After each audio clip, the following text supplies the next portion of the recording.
Salut à tous, hello, salut à tous et bienvenue sur la chaîne Invest Trading, c'est Romain qui vous parle, j'espère que vous allez bien. On va se faire une rapide, très petite vidéo sur l'arrivée du D-Day et surtout sur les annonces de Trump par rapport aux frais douaniers qui pourraient envoyer notre cher ami Bitcoin et les cryptos bien évidemment en parallèle en mode go to the north ou go to the south. Donc, on va voir si le dip va être présent ou un gros pump peut être vraiment là. Donc, je vais vous faire une vidéo rapide. Bien évidemment, si tu ne me connais pas, je m'appelle Romain, tu es sur ma chaîne Invest Trading. Vous êtes là, l'objectif, c'est vraiment de faire une analyse rapide et courte du marché crypto par Bitcoin et par Ether. Bien évidemment, tu peux me suivre sur tous les lives que je fais. Je fais à peu près entre 3 et 5 lives par semaine, que ce soit sur YouTube, TikTok, bien évidemment X, sur lequel tu peux retrouver tous les liens que je poste. Tu retrouves directement ici sur Invest Trading ou Romain Marzio. Bien évidemment, je t'invite à me suivre. Tu peux aller voir en direct, tous les directs que je fais à la semaine, que ce soit, alors là c'est sur ma chaîne, mais je fais des lives aussi sur WenTV et sur Sophisticated Trader. Tu as les shorts pour aller récupérer tout ce que j'ai posté sur les vidéos. Et bien évidemment, je t'invite également à me suivre sur Invest Trading puisque tu vois, là je sors d'un live avec Tisma et ce matin, j'étais sur WenTV sur lequel on fait ça tous les mardis, le matin et l'après-midi. Allez, c'est parti. Donc, Bitcoin, Fear and Greed Index 34, on navigue entre 26 et 47 depuis 3 semaines. Pourquoi? Parce que le Bitcoin ne fait rien du tout, d'accord? Donc, il y a un désintérêt et puis les gens commencent un petit peu à flipper. Donc ça, c'est plutôt cool au niveau sentiment de marché.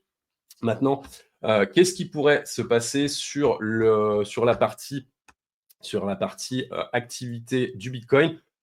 Là, on est mardi 1er avril, il est 18h33. Concrètement, ça sera demain les annonces que va nous faire notre cher ami Trump. Le fait est que notre cher ami Trump, on va voir un petit peu les annonces qu'il va faire à ce moment-là. Pour la bonne et simple raison, c'est que s'il nous envoie des droits de douane stratosphériques, je peux vous garantir que Bitcoin, on va aller gratter le fond très sérieusement. Pourquoi y aller très jaune? Parce que c'est des zones de liquidité à aller récupérer un moment ou un autre. Par contre, ce que l'on a fait, et c'est ce que j'avais présenté lors du dernier live, donc mardi dernier, également jeudi dernier, c'est que on avait des zones de liquidité ici, donc c'est des points bas, plap, et en fait, on est revenu le rechercher là, clouc, et là, il y a quand même des points bas entre 80 000 et 79 000 à aller récupérer. Est-ce que là, le petit pump d'aujourd'hui fait que ça excite un petit peu tout le monde? J'ai envie de dire, restons très prudents pour, en tout cas aujourd'hui, le premier.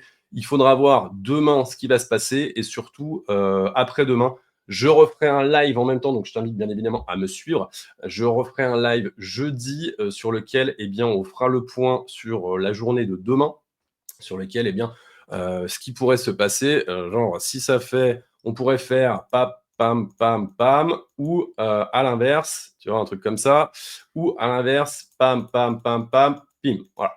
Donc, dans les deux cas, moi, ce que je vais faire là sur la vidéo, je vais te donner mes deux scénarios.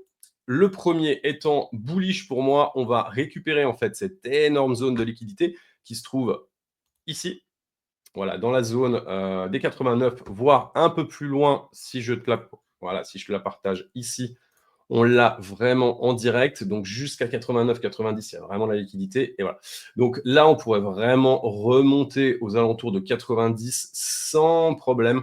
Vraiment, il y aurait aucun souci par rapport au prix. Donc, on serait aux alentours de 90, on viendrait récupérer là. Mais si on vient là, ça serait quand même très étonnant qu'on n'aille pas chercher toute cette partie-là. Donc, tout va dépendre de ce qui va nous amener demain, mais le fait est que, l'objectif étant, c'est vraiment de vous préparer.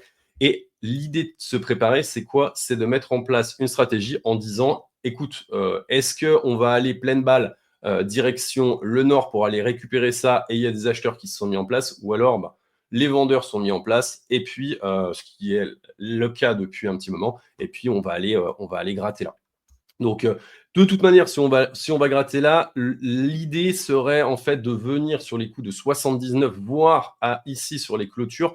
Et là, pour moi, il y aurait une vraie opportunité en fait de rentrer aux alentours des 78 500, voire 79 500, mais il y a pas mal de monde qui l'attend.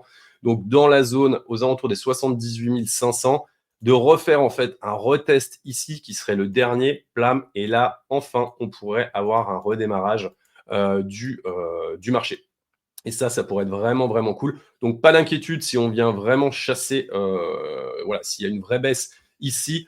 Pour moi, pas d'inquiétude, c'est plutôt, je verrais plutôt une opportunité de rentrer. Et bien évidemment, si le marché décide de tout casser et puis de faire une espèce de God Candle absolument stratosphérique en allant récupérer toute la liquidité qu'il y a ici, comme on a vu tout à l'heure, faire quelque chose dans ce goût-là, voilà, blam, blam, blam, et ben il y a un moment où il faudra prendre. Mais faites attention, demain, ça va être très, très sport. Si tu regardes la vidéo, là, c'était le premier, demain, on sera le 2. Si tu regardes la vidéo le 5, eh ben, ça va être intéressant de voir si effectivement, eh bien, les deux potentiels ont, en tout cas, si moi j'ai eu raison, bien évidemment, il n'y a aucun conseiller d'investissement. L'objectif étant, c'est de donner un pronostic bearish ou bullish, mais ne vous faites pas avoir si le prix dump va baisser sur Bitcoin et prend voilà, on est aujourd'hui, voilà, on est là. Si on prend moins 8 clairement sur Bitcoin, on prendra moins 15, entre moins 15 et moins 20 sur le reste des altcoins. Donc, ayez un petit peu de liquidité ici, ça peut être pas mal du tout. Ça peut être pas mal du tout. Donc voilà, il y a la liquidité jusqu'à 78 100. Ça, on peut aller chercher. On verra ça tout à l'heure. Mais alors, on passe vite fait sur ETH. ETH, il y a un truc intéressant qui se passe, c'est qu'on a créé un genre de petit bottom, là. Un petit bottom qui s'est mis en place. Alors, je vais enlever Ishimoku là. Qui s'est mis en place ici. Donc, hop, voilà. On a créé un petit bottom. Et généralement, ça, c'est annonciateur. Tu vois, on ne l'a pas eu ici, on ne l'a pas eu là. Là, on ne l'a pas eu, on a eu un plus bas, donc vert et rouge. Là, on a eu un petit plus haut, mais en fait, ce qui n'a absolument pas, et on n'est pas revenu en fait rechercher les 3113. Donc, on avait clairement voilà, une tendance qui était, si on ne prend pas les corps de mèche, voilà, on avait une tendance qui était clairement baissière. Hein. Donc, voilà. En prenant, voilà, sans compter les corps de mèche, on avait quelque chose de baissier. Donc, voilà. Et là, par contre, tu vois, ça pourrait ressembler à ça, avec des petits, voilà, des petites choses comme ça qui pourraient se mettre en place. Hop, hop, hop. Et là, bim, redémarrage et en avant.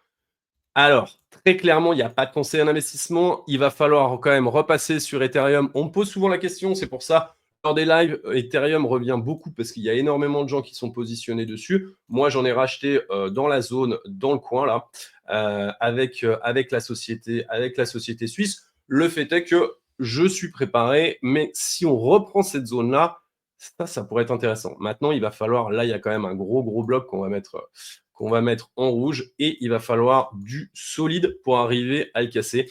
Donc, à voir un petit peu ce qui pourrait arriver sur Ethereum. Ce que l'on va faire, c'est qu'on va aller voir ensemble. Tac, on va aller voir ensemble USD, autant pour moi, sur Binance, ce qui nous propose. Hop, ouais, voilà, il y a de quoi faire, voilà, exactement, jusqu'à 2111. Et là, il y a de quoi pousser. Maintenant, il va falloir arriver à passer la zone de résistance ici. Mais par contre, si on passe là, ça peut être vraiment, vraiment intéressant. Donc, écoutez, il y a deux dernières choses. Par rapport à Bitcoin, on a un CVD. Donc, on avait des gens qui étaient acheteurs. Voilà. Ça s'appelle un CVD spot. Donc, ça, il y a des gens qui étaient acheteurs ici. Donc, ça a poussé le prix. Et là, on voit que eh bien, ces gens-là ont pris profit ou d'autres. Et puis, voilà, c'est ce que j'annonçais en fait sur les lives. J'ai dit, les gars, il y a peut-être quelque chose qui est en train de se mettre en place. Et puis non, patatras, on a cassé le niveau. Et là, on continue en tout cas à faire eh bien, des plus bas. Des plus bas. Il y a une chose intéressante, moi je vous conseille de le regarder. Bien évidemment, il n'y a pas de conseil en investissement, mais ça, vous pouvez quand même le mettre dans votre petite mallette, c'est-à-dire que on avait un CME. Il faudra voir en fait sur la partie institutionnelle, puisque c'est eux qui tiennent ce marché, si la partie institutionnelle eh bien, arrive en fait à garder la main sur ce marché. J'ai envie de vous dire, ça, là, ça a été aujourd'hui, en tout cas depuis hier, ça a été lead. Le pump d'hier et d'aujourd'hui a été lead par le marché institutionnel. Ce qui fait que là, on arrive sur un bout de résistance que j'ai marqué comme ça. Et moi, c'est ce que j'avais mis ici, que j'ai bloqué d'ailleurs. Vous voyez, je l'ai loqué. Je vais continuer le loquer, bien évidemment. Je voyais un retour, en fait, dans la zone là, voilà, dans la zone aux alentours des 78 000. Ça fait un petit moment que je laisse là. Dans la zone des 78 300, un range, et puis pour un redémarrage bien plus tard. Mais on verra. On verra les annonces demain. Dans tous les cas, si ça vous a apporté de la valeur, si les deux scénarios que je vous ai préparés eh bien, fonctionnent pour vous, eh bien, j'ai envie de vous dire, inscrivez-vous, follow, commente, et puis n'hésite pas à venir liker la vidéo.